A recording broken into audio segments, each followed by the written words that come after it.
दोस्तों नमस्कार। मैं ज्योतिषाचार्य एडी शास्त्री और आपके अपने YouTube चैनल नक्षत्र एस्ट्रो वर्ल्ड में मैं आप सभी का सादर अभिवादन करता हूं। दोस्तों 18 मई 2025 बहुत बड़ा राशि परिवर्तन होगा, जीवन को बदलने वाला। और वो राशि परिवर्तन करेंगे हमारे कलयुग के राजा, हमारे जीवन में अचानक से घटनाओं को घटित करने वाले, पल भर में हमारे जीवन को बदलने वाले राहु। क्योंकि राहु जब दैने पे उतर आए तो छप्पर फाड़ के दे देते हैं, रंग से राजा बना देते हैं। और यही राहु जब रुष्ट होते हैं, नाराज होते हैं, अप्रसन्न होते हैं, तत्काल अच्छे अच्छों का साम्राज्य खत्म कर देते हैं। तो राहु राशि परिवर्तन करेंगे 18 मई 2025 को। देवगुरु बृहस्पति की मीन राशि से निकल करके शनि की कुंभ राशि में विराजमान होंगे 18 महीनों के लिए। सभी को पता है राहु एक राशि में 18 महीने तक रुकते हैं। तो 18 मई 2025 से लेके 5 दिसंबर 2026 तक राहु कुंभ राशि में रहेंगे। तो राहु के इस राशि परिवर्तन का प्रभाव तुला राशि वाले जातकों के जीवन पर किस प्रकार देखने को मिलेगा, इस वीडियो के माध्यम से हम जानने वाले हैं और समझने वाले हैं। दोस्तों राहु को लेकर समाज में बहुत सारा भ्रम फैला हुआ है, लोगों को डरा दिया जाता है, लोग भयभीत भी हो जाते हैं। और काफी हद तक अगर देखा जाए तो यह बात सत्य भी है। इस दुनिया में गृहस्थ जीवन जीने वाले लोगों का जो तबका है वो बहुत बड़ा है। हर कोई तो सन्यासी हो नहीं सकता। और उस गृहस्थ जीवन पर यदि राहु और केतु जैसे ग्रहों की छाया पड़ जाए तो फिर क्या होगा? मुश्किलें, चिंताएं, पीड़ाएं, बाधाएं, समस्याएं।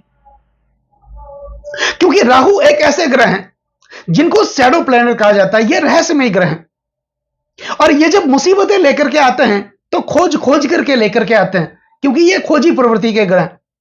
और जब जीवन में ये अच्छा लेकर के आते हैं, सुफल लेकर के आते हैं, तो खोज खोज करके लेकर के आते हैं। दोस्तों कुछ विद्वान राहु को आध्यात्मिक अंधकार मानते हैं तो केतु को प्रकाश। हालांकि ये दोनों ग्रह चंद्रमा के उत्तरी और दक्षिणी ध्रुव हैं, इनका अलग से कोई अस्तित्व नहीं है। ये छाया ग्रह हैं, शैडो प्लैनेट हैं। सभी को पता है पृथ्वी सूर्य के चक्कर लगाती है और चंद्रमा पृथ्वी के चक्कर लगाते हैं।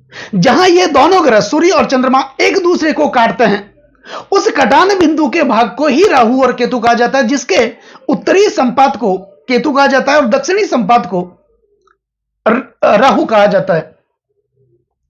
दोस्तों राहु धरती में छुपे रहस्यों में रुचि लेते हैं। राहु की रुचि इंद्रियों की तुष्टि में है, क्योंकि राहु तो सुख लोभी है।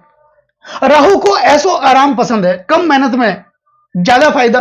यह राहु का अपना धर्म है। राहु का संबंध प्रेम और विश्वास में नहीं है, क्योंकि यह कपटी किस्म के ग्रह हैं, दैत्य हैं, दानव हैं।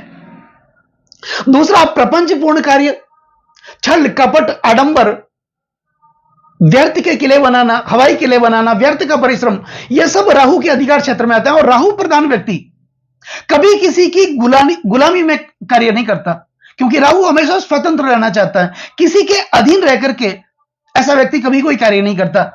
तो राहु राशि परिवर्तन करेंगे। तुला राशि वाले जातकों के लिए राहु जब कुंभ राशि में आएंगे 18 मई 2025 को, तो ये पंचम भाव में विराजमान होंगे। अब कुछ विद्वान ये कहते हैं कि पंचम भाव में राहु की स्थिति अच्छी नहीं मानी जाती है, और यह बात सही भी है, क्योंकि त्रिकोण भाव में राहु अच्छा फल नहीं देते हैं। तो जिससे कई लोग घबरा जाते हैं कि भाई राहु 18 महीनों के लिए पंचम भाव में रहेंगे तुला राशि वाले, तो कैसे कैसे फल देंगे? तो ये भ्रमित करने वाली बात है। दोस्तों एक बात सत्य है कि ये जो है ये गोचर की स्थिति है। आपकी जन्म कुंडली किस प्रकार है ये तो मुझे नहीं पता, लेकिन गोचर की और जन्मकालीन ग्रहों की स्थिति का अगर साथ में मूल्यांकन करते हैं और फिर फल कथन करते हैं तो यह सत्यता के ज्यादा करीब रहता है। आपकी जन्म कुंडली में राहु की स्थिति किस प्रकार है यह मुझे नहीं पता। अगर जन्म कुंडली में, आपकी जन्म कुंडली में राहु तीसरे, छठे व एकादश भाव में होंगे, या फिर दसम भाव में होंगे, उपचय भाव में होंगे, त्रिषणाय भाव में होंगे, या फिर राहु आपकी जन्म कुंडली में भावपति से दृष्ट होंगे, भावपति से युत होंगे, अर्थात आपकी जन्म कुंडली में राहु जिस भाव में विराजमान होंगे उस भाव के स्वामी की युति राहु के साथ होगी, या फिर राहु आपकी जन्म कुंडली में जिस भाव में होंगे उस भाव के स्वामी की दृष्टि राहु पर होगी, या फिर राहु बली होंगे, स्वक्षेत्री होंगे, या फिर राहु के ऊपर शुभ ग्रहों की दृष्टि होगी।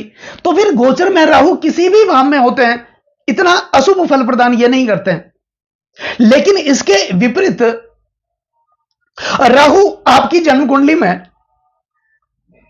त्रिकोण में होंगे, केंद्र में होंगे, दसम भाव इसका अपाद्य है, तो त्रिकोण केंद्र में होंगे, लग्न भाव, चतुर्थ भाव या सप्तम भाव में होंगे, और उसमें भी अगर राहु की महादशा चल रही होगी, राहु पाप पीड़ित होंगे, पाप प्रभाव में होंगे, तो फिर राहु तुला राशि वाले जातकों के पंचम भाव में सुफल नहीं करेगा। यह सत्य बात है।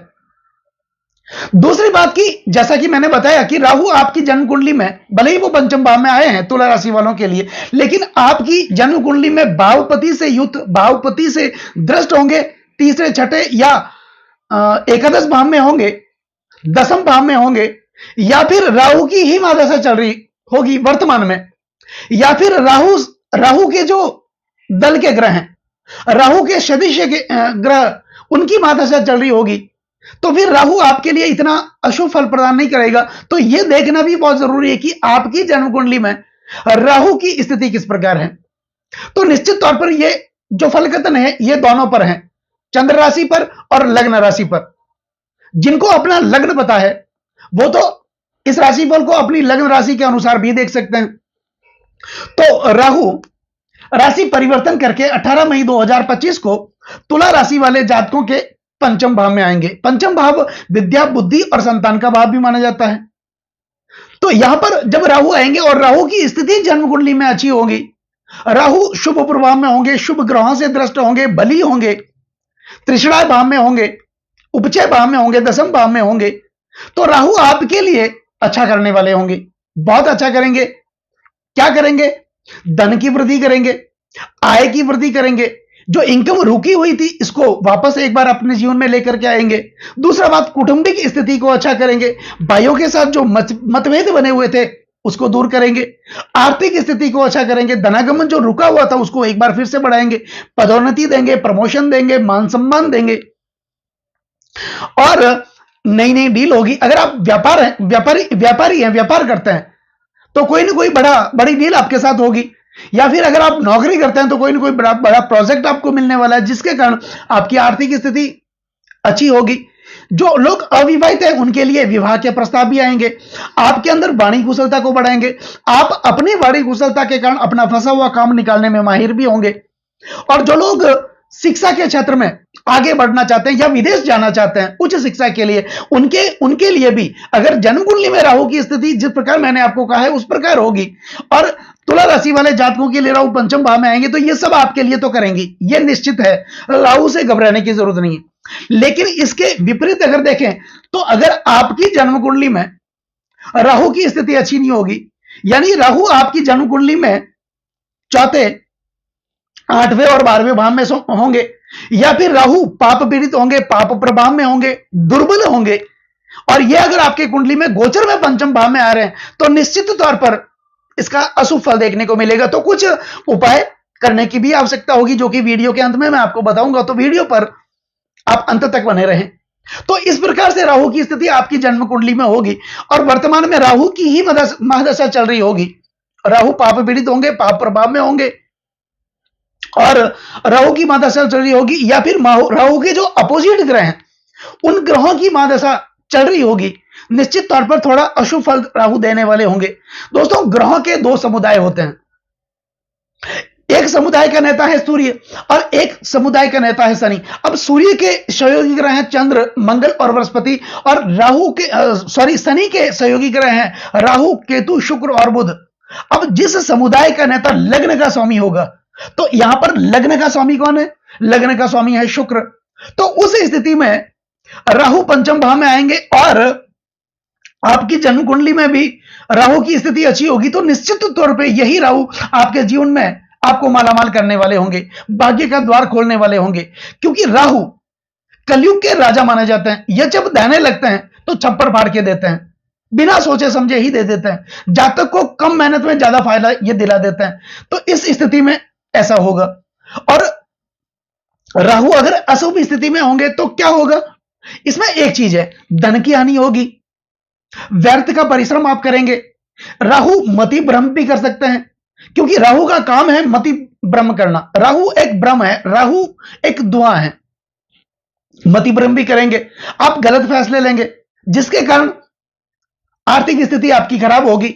दूसरा, दुष्चरित्र महिला से राहु अनैतिक संबंध भी बना सकते हैं, जिसके कारण मान सम्मान पद प्रतिष्ठा की कमी होगी, आपके चरित्र का हनन होगा। या फिर आपके परिवार में ऐसी कोई महिला जिनके साथ आपका ईर्ष्या द्वेष भाव उत्पन्न होगा, लड़ाई झगड़े होंगे, जिसके कारण वो महिला आपके परिवार में परिवार के तबाह का कारण भी बन सकती है। यह होगा। अब एक चीज है, आर्थिक स्थिति को यह डावाडोल करेंगे जब आपकी जन्म कुंडली में भी राहु की स्थिति अच्छी नहीं होगी और राहु पंचम भाव में आएंगे। तो इस प्रकार की स्थितियां आपके जीवन में देखने को मिलेगी। तो अगर इस प्रकार की स्थिति आपकी जन्म कुंडली में भी है, राहु अच्छी स्थिति में नहीं है और ये पंचम भाव में आए हैं, पाप पीड़ित हैं, पाप प्रभाव में हैं, दुर्बल हैं, या आपकी जन्म कुंडली में चौथे, 8वें, 12वें भाव में राहु है, तो राहु से संबंधित कुछ महत्वपूर्ण उपाय करने की जरूरत होगी। राहु की कृपा को प्राप्त करने की जरूरत होगी, राहु को प्रसन्न करने की जरूरत होगी। तो राहु को प्रसन्न करने के लिए ऐसी स्थिति में आपको क्या करना चाहिए? तो तुला राशि वाले जातकों के लिए जब जन्म कुंडली में अच्छी स्थिति है तो फिर कोई करने की जरूरत नहीं है, और अगर ऐसी स्थिति जो मैंने आपके बताई उसके हिसाब से है तो फिर आपको राहु का उपाय, तो राहु के उपाय में आपको एक उपाय करना है। इन 18 महीने नाग गायत्री मंत्र, नाग गायत्री मंत्र का आप उच्चारण इन 18 महीनों तक आप करते रहें, और वो है ओम नवकुलाय विषमहे विषदंताय देमहि तनो सर्प प्रचोदयात्।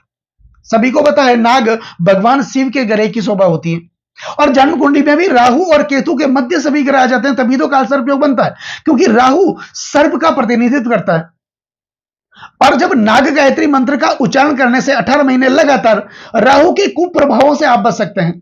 और दूसरा उपाय, मयूर पंख से बना पंखा, जहां पूजा पाठ का सामान मिलता है वहां पर पंखा मिल जाता है मयूर पंख से बना, वो आप अपने घर में लेकर के आ जाएं। आपके घर में पूजा पाठ का स्थल तो होगा, और उस स्थल में भगवान शिव की मूर्ति होगी छोटी मोटी, या फिर तस्वीर भी होगी, नहीं है तो आप लेकर के आ जाएं।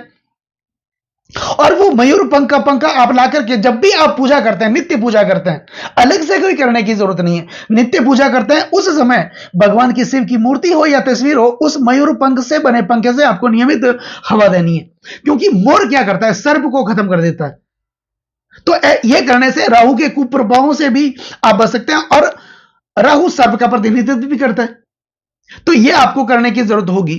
ऐसा करने से राहु के कुप्रभावों से आप बच सकते हैं। या फिर बुधवार के दिन, प्रत्येक बुधवार को हरे नारियल में तांबे का खोटा सिक्का डाल करके, छेद करके उसमें डाल करके बहते हुए जल में आप प्रवाहित कर लें।